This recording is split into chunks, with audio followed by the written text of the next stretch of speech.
ನೀವಿನ್ನು ನಿಮ್ಮ ಡೈಮಂಡ್ ಕನ್ನಡ ಟಿವಿಗೆ ಸಬ್ಸ್ಕ್ರೈಬ್ ಆಗಿಲ್ಲವೇ? ಹಾಗಿದ್ದರೆ ಸಬ್ಸ್ಕ್ರೈಬ್ ಬಟನ್ ಮೇಲೆ ಕ್ಲಿಕ್ ಮಾಡಿ ಹಾಗೂ ನಮ್ಮ ಹೊಸ ವಿಡಿಯೋಸ್ ಅಪ್ಲೋಡ್ಗೋಸ್ಕರ ಪಕ್ಕದಲ್ಲಿ ಕಾಣುವ ಬೆಲ್ ಬಟನ್ ಮೇಲೆ ಕ್ಲಿಕ್ ಮಾಡಿ. ನಮ್ಮ ಎಲ್ಲ ವಿಡಿಯೋಸ್ಗಳನ್ನು ಲೈಕ್ ಮಾಡಿ, ಶೇರ್ ಮಾಡಿ ಹಾಗೂ ಕಮೆಂಟ್ ಮಾಡಿ.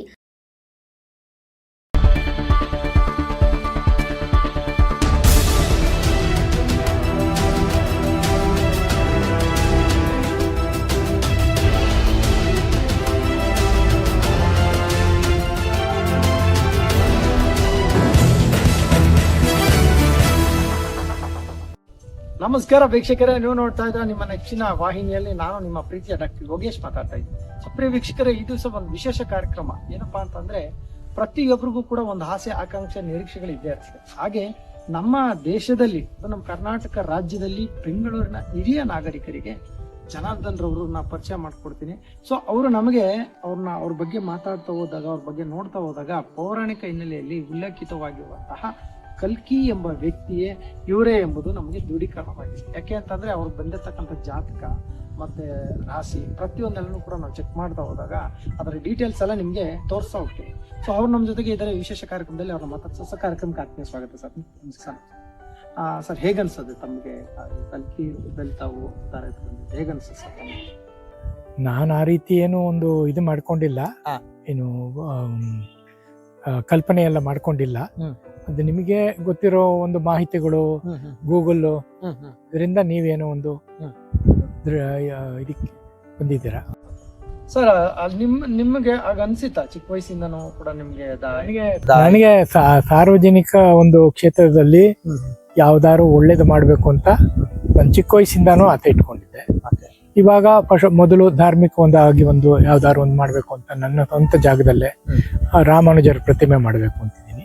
ಹಾಗೆ ಕೆಲವು ರೈತರಿಗೆ, ಕೃಷಿ ಕಾರ್ಮಿಕ ರೈತರಿಗೆ ಯಾವ್ದಾದ್ರು ಒಂದು ರೀತಿ ವೇತನ ಸಿಗೋ ತರ ಮಾಡ್ಬೇಕು ಅಂತ, ಅದಕ್ಕೂ ನಾನು ಸಾರ್ವಜನಿಕವಾಗಿ ಪ್ರಯತ್ನ ಪಡ್ತಾ ಇದ್ದೀನಿ.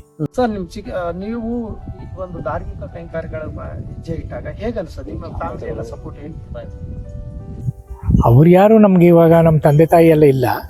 ನಮ್ಮ ಮನೆಯವ್ರಗಳಿಗೂ ಅಂಟ ಏನೋ ನನ್ಗೇನು ತಡಿಬೇಕು ಅಂತ ಏನಿಲ್ಲ. ಅವರು ನನ್ನ ಇವಾಗ ಹೆಂಗಿದ್ರು ನನ್ಗೆ ಏಜ್ ಆಗಿದೆ, ಇವಾಗ 66 ವರ್ಷ ಕಳೆದಿದೆ ನನಗೆ. ಸೊ ಇನ್ನಿರೋ ಅಷ್ಟು ವರ್ಷ ನಾನು ಸ್ವಲ್ಪ ಸೇವಾ ಮನೋಭಾವ ಇಟ್ಕೊಂಡು ಮುಂದೆ ಬದುಕೋಣ ಅಂತ ನನ್ನ ಉದ್ದೇಶ.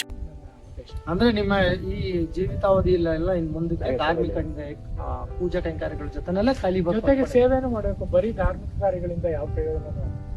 ಇವತ್ತು ದಿವಸ ನಮ್ಮ ದೇಶದಲ್ಲಿ ಬಹಳಷ್ಟು ಸಮಸ್ಯೆಗಳಿದೆ, ಸಮಸ್ಯೆಗಳಿದೆ. ಅದಕ್ಕಿಂತ ನನಗೆ ಇರೋ ಒಂದು ಅನುಭವದಲ್ಲಿ ಸುಮಾರು ಕ್ಲಿಷ್ಟ ಪರಿಸ್ಥಿತಿಗಳನ್ನ ಎದುರಿಸೋಕೆ ಮಾರ್ಗ ಇದೆ.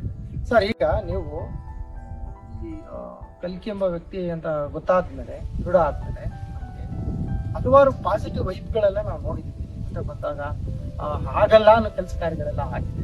ಕೆಲವೊಂದು ವಿಚಾರಗಳ ಕಡೆಯಿಂದ ನಾವು ಇವತ್ತು ಮೇಲ್ಕೋಟೆಗೆ ಬಂದಾಗ ನಮ್ಗೆ ಪ್ರತ್ಯಕ್ಷನೇ ಆಯ್ತು. ತಮಿಳ್ನಾಡಿನ ಗುರುಗಳು ಪ್ರತ್ಯಕ್ಷ ಆದ್ರು.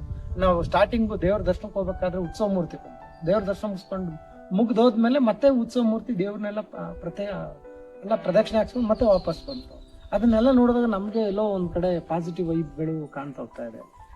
ಹೇಗನ್ಸ ಸರ್ ಆ ತರ ಒಂದು ಇದಿದೆ, ಏನೋ ಪವಾಡಗಳು ನಡೆದಿದೆ ನನ್ನ ಜೀವನದಲ್ಲಿ. ನಾನು ಏನಾರು ಆ ರೀತಿ ಭಾವಿಸಿದ್ರೆ ಕೆಲವೆಲ್ಲ ಅದು ಹಂಗೆ ಆಗ್ಬಿಡುತ್ತೆ.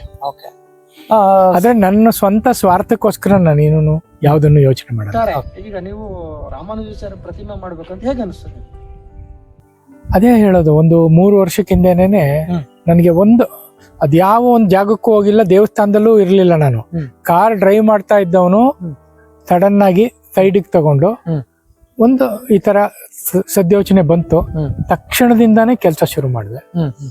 ಆಮೇಲೆ ಇವಾಗ ಆಲ್ಮೋಸ್ಟ್ ಇವಾಗ ನೀವು ಗೊತ್ತಿದ್ದಂಗೆ ಅದು ಕಾರ್ಯರೂಪಕ್ಕೆ ಬರ್ತಾ ಇದೆ. ಸರ್, ರಾಮಾನುಜಾಚಾರ್ಯ ಅವರು ಪ್ರತಿಮೆ ಮಾಡ್ಬೇಕಾದ್ರೆ ಬಹಳ ಒಂದು ತಾಕತ್ತು, ಒಲವಿರ್ಬೇಕು. ಮತ್ತೆ ಎಲ್ರಿಗೂ ಒಲಿಯಲ್ಲ, ದೃಢವಾದ ನಂಬಿಕೆ ಇರ್ಬೇಕು. ನಿಮ್ಗೆ ಯಾವ ಒಂದು ಅಚಲ ಮನೋಭಾವನ ನಿಮ್ಗೆ ಹೇಗನ್ಸ? ನಾನು ಅವತ್ತಿಂದಾನು ಇವತ್ತವರೆಗೂ ಅದನ್ನ ಕೈ ಬಿಟ್ಟಿಲ್ಲ. 2 ವರ್ಷದ ಕೆಳಗಡೆ ಸ್ವಲ್ಪ ಅಡಚಣೆಗಳೆಲ್ಲ ಬಂದ್ರು ನನಗೆ ಇದು ಖಂಡಿತ ಹಾಗೆ ಆಗುತ್ತೆ ಅನ್ನೋ ಒಂದು. ಸರ್, ಎತ್ತಣ ಮರ ಎತ್ತಣಕ್ಕೆ ಹೋಗ್ಲಿ ಅಂದಾಗ ನೀವೆಲ್ಲೋ ಇದ್ದವರು ಅದು ನಮ್ಮ ಮಂಡ್ಯ ಜಿಲ್ಲೆನಲ್ಲಿ ಮೇಲ್ಕೋಟೆಯನ್ನು ಕೂಡ ನಮ್ಮ ಮಂಡ್ಯ ಜಿಲ್ಲೆ ಸೇರಿ ಮಾಡ್ತಾ ಇದೆ. ಎಲ್ಲ ದೈವ ಎಲ್ಲ ಮೇನ್ ರೋಡ್ ಅಲ್ಲೇ ಮಾಡ್ತಾ ಇದ್ದೀರಾ. ಆದ್ರೂ ಅದನ್ನು ಇವತ್ತಿನ ಜಾಗದಲ್ಲಿ 1 ಕುಂಟೆ ಜಾಗ ಕೊಡೋಕೆ ಹಿಂದೆ ದೈವ ಸಂಕಲ್ಪ. ಅದ್ರಲ್ಲೂ 2 ಎಕರೆ ಜಾಗದಲ್ಲಿ ಅದು ನಿಮ್ಮ ಒಂದು ಅದು ಕಮರ್ಷಿಯಲ್ ಪ್ರಾಪರ್ಟಿ ನೋಡಿದ್ರೆ ಸೊ ಆ ಜಾಗದಲ್ಲಿ ಒಂದು ಪ್ರತಿಮೆ ಮಾಡುವಂತ ನಿರ್ಧಾರ ಮಾಡಿದ್ರಲ್ಲ. ಇದಕ್ಕೆ ಸ್ವಲ್ಪ ಜಾಗ ಬಿಟ್ಕೊಡಕ್ಕೆ ಅಷ್ಟೊಂದು ನನಗೆ ಧಾರಾಳ ಮನೋಭಾವ ಇದೆ. ಎಷ್ಟು ಒಂದ್ ಸಣ್ಣ ಒಂದು 6-7 ಸಾವಿರ ಚದರಡಿ ಅಷ್ಟು ಹೋಗುತ್ತೆ ಅಂತ ಅನ್ಬಾರ್ದು. ನಾವು ದೇವ್ರಿಗೆ ಕೊಡ್ತಾ ಇರೋದು, ನಮಗ್ ಕೊಟ್ಟಿರೋದು ಭಗವಂತಾನೆ. ನಾವು ಯಾರು ನಿಮ್ಗೆ ಕೈ ಜೋಡಿಸ್ತಾ ಇದಾರೆ ಇದಕ್ಕೆಲ್ಲ ನಮ್ ಸ್ನೇಹಿತರುಗಳೆಲ್ಲ ಇದ್ದಾರೆ. ನಾನು ಇನ್ನೂ ಅಷ್ಟೊಂದು ಮುಂದುವರೆದಿಲ್ಲ. ಈಗ ಪ್ಲಾನಿಂಗ್ ಆಗಿದೆ. ತಾವೇ ನೋಡ್ದಂಗೆ ಮೂರ್ತಿ ಹೇಗ್ ಬರ್ಬೇಕು ಅನ್ನೋದು ಗೊತ್ತಿದೆ.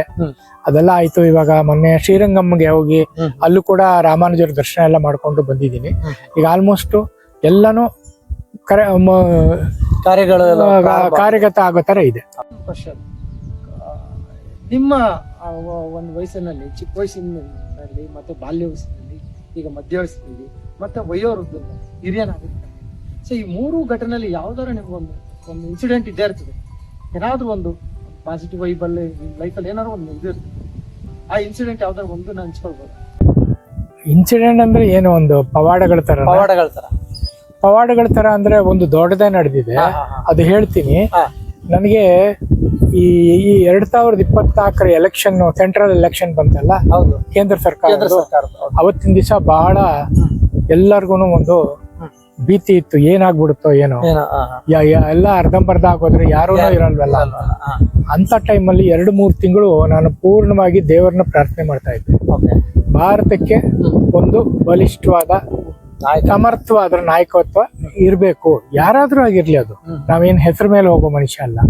ಯಾರಾದ್ರೂ ಆಗಿರ್ಲಿ, ದೇಶ ಕಾಪಾಡುವಂತವ್ರು, ರಕ್ಷಿಸುವಂತವ್ರು ಬರ್ಲಿ ಅಂತ ಅಂದ್ಕೊಂಡು, ಈವನ್ ಅದ್ರ ನಂಬರ್ಸ್ ಕೂಡ ನಾನು ಮೊದಲೇನೆ ಹೇಳ್ಬಿಟ್ಟಿದ್ದೆ. 2 ದಿವಸ ಮುಂಚೆನೆ ಅದು ನಿಮ್ಗೆ ವಾಟ್ಸ್ಆಪ್ ಅಲ್ಲೇ ತೋರಿಸ್ತೀನಿ. ಹೇಗನ್ಸು ಸರ್ ಅದು ಒಂದು ಖುಷಿ ನಿಮ್ಗೆ? ಅದು ತುಂಬಾನೇ ದೊಡ್ಡ ಖುಷಿ ಕೊಡ್ತು. ಯಾಕಂದ್ರೆ ಅಷ್ಟು ಸುಲಭವಾಗಿ ಅದು ಎಲ್ಲ ದೈವ ಸಂಕಲ್ಪ. ಎಲ್ಲಾನು ನಾವೇನ್ ನಮ್ಮಲ್ಲಿ ಏನಿದೆ ಶಕ್ತಿ ಇಲ್ಲ. ಕರ್ನಾಟಕ ಎಲೆಕ್ಷನ್ ಅಲ್ಲಿ ಡಿ.ಕೆ. ಶಿವಕುಮಾರ್ ಅವರು ಮುಖ್ಯಮಂತ್ರಿ ಆಗಿದ್ದಾರೆ. ಸೊ ಇದು ಒಂದು ವೈಯಕ್ತಿಕ ಅಭಿಪ್ರಾಯ ಹೇಳೋದಾದ್ರೆ ಅವರು ಹೇಗೆ ಆಡಳಿತ ನಡೆಸ್ಕೊಂಡು ಹೋಗ್ತಾರೆ ಅಂತ ಏನಾದ್ರು ಒಂದು ಐತಿ? ಇಲ್ಲ, ಅದೆಲ್ಲ ನಮ್ಮ ಸರ್ಕಾರ ಕರ್ನಾಟಕದಲ್ಲಿ ಯಾವತ್ತೂ ಚೆನ್ನಾಗಿ ನಡ್ಸ್ಕೊಂಡು ಹೋಗ್ತಾರೆ. ಯಾರೇ ಆದ್ರೂ ಅಷ್ಟೇ. ಅದ್ರಲ್ಲೂ ಇವಾಗಿಂದಂತೂ ಬಹಳ ಚೆನ್ನಾಗಿ ನಡ್ಸ್ಕೊಂಡ್ ಬರ್ತಾ ಇದಾರೆ. ಯಾರೇ ವ್ಯಕ್ತಿ ಆಗ್ಲಿ ನಡ್ಸ್ಕೊಂಡು ಹೋಗ್ತಾರೆ. ಅಷ್ಟು ನನಗೆ ಇದಿದೆ. ಓಕೆ ವೀಕ್ಷಕರೇ, ನೀವು ನೋಡಿದ್ರಲ್ಲ, ಕಲ್ಕಿ ಎಂಬ ವ್ಯಕ್ತಿ ಜನಾರ್ದನ್ ಅವರು ಒಂದು ನೇತೃತ್ವದಲ್ಲಿ ಶ್ರೀ ರಾಮಾನುಜಾಚಾರ್ಯ ಅವರ ಪ್ರತಿಮೆಯನ್ನು ಕೂಡ ಮಾಡ್ತಾ ಇದ್ದಾರೆ. ಸಾಮಾಜಿಕ ಕಾರ್ಯಗಳನ್ನು ಕೂಡ ಮಾಡ್ತಾರೆ. ಧಾರ್ಮಿಕ ಕಾರ್ಯಗಳ ಬಗ್ಗೆ ಮುಂದೆ ಹೆಜ್ಜೆ ಇಡ್ತಾ ಹೋಗ್ತಾ ಇದ್ದಾರೆ. ಆ ರೈತರಿಗೆ ಸಹಾಯ ಮಾಡುವಂತ ಕಾರ್ಯಗಳನ್ನು ಕೂಡ ಮಾಡ್ಕೊತಾರೆ. ನಾನು ಕೂಡ ಒಂದಷ್ಟು ವಿಡಿಯೋಸ್ಗಳೆಲ್ಲ ಕೊಡ್ತಾ ಹೋಗ್ತೀನಿ. ಸೊ ಇವರ ಜಾತಕ ಮತ್ತು ಪ್ರತಿಯೊಂದರ ಡೀಟೇಲ್ಸ್ ಕೂಡ ಅಪ್ಲೋಡ್ ಮಾಡ್ತೀನಿ. ಸೊ ಕೊನೆಯದಾಗಿ ವೀಕ್ಷಕರಿಗೆ ಏನು ಹೇಳೋದಕ್ಕೆ ಇಷ್ಟಪಡ್ತೀನಿ? ವೀಕ್ಷಕರು ಅಂದ್ರೆ ಎಲ್ಲ ಸಾರ್ವಜನಿಕರಿಗೆ ನಾವು ಇವತ್ತು ಸರ್ಕಾರಗಳನ್ನ ದೂಷಣೆ ಮಾಡೋದು ಮತ್ತು ಟೀಕೆ ಮಾಡೋದಕ್ಕಿಂತ ನಾವು ಏನು ಮಾಡಬೇಕು, ಸರ್ಕಾರ ಚೆನ್ನಾಗಿ ನಡ್ಕೊಂಡು ಹೋಗೋದಕ್ಕೆ ನಾವು ಯಾವ ರೀತಿ ಅವ್ರಿಗೆ ಸ್ಪಂದಿಸಬೇಕು, ಅದು ಬಹಳ ಮುಖ್ಯ. ನಾವೊಬ್ಬ ಪ್ರಜೆಯಾಗಿ ನಮ್ಮ ಡ್ಯೂಟಿ ಏನಿದೆ, ನಾವು ಏನ್ ತರದಲ್ಲಿ ಒಳ್ಳೆ ಕೋಆಪರೇಷನ್ ಮಾಡಬೇಕು ಸರ್ಕಾರದ ಜೊತೆ, ಅದನ್ನ ನಾವೆಲ್ಲರೂ ಒಗ್ಗಟ್ಟಾಗಿ ಮಾಡ್ಬೇಕು. ಸರ್, ಈಗ ಮೇಲ್ಕೋಟೆಗೆ ಬಂದಿದ್ದೀವಿ. ಇಲ್ಲಿ ಒಂದು ಈಗ ನಾವು ಪ್ರಾರಂಭ ಮಾಡ್ಬೇಕಾದ್ರೆ ಇಲ್ಲಿ ಯಾವ ರೀತಿಯ ಒಂದು ಪ್ಲಾನ್ ಮಾಡ್ಬೇಕು? ಯಾವುದು? ರಾಮಾನುಜಾಚಾರ್ಯ ಪ್ರತಿಮೆ ಆರಂಭ ಮಾಡ್ಬೇಕಾದ್ರೆ ಒಂದು ಏನಾದ್ರು ಒಂದು ದೈವ ಸಂಕಲ್ಪ ಇಟ್ಕೊಂಡಿರ್ತಾರಲ್ವಾ, ಇವತ್ತೇನು ಅನ್ಸ್ಕೊಂಡಿದ್ರಿ?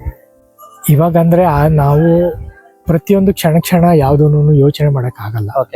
ಅದು ದೇವರೇ ನಡ್ಸ್ಕೊಂಡು ಹೋಗ್ತಾನೆ. ನಮ್ ಪ್ಲಾನ್ ಕರೆಕ್ಟ್ ಆಗಿದೆ.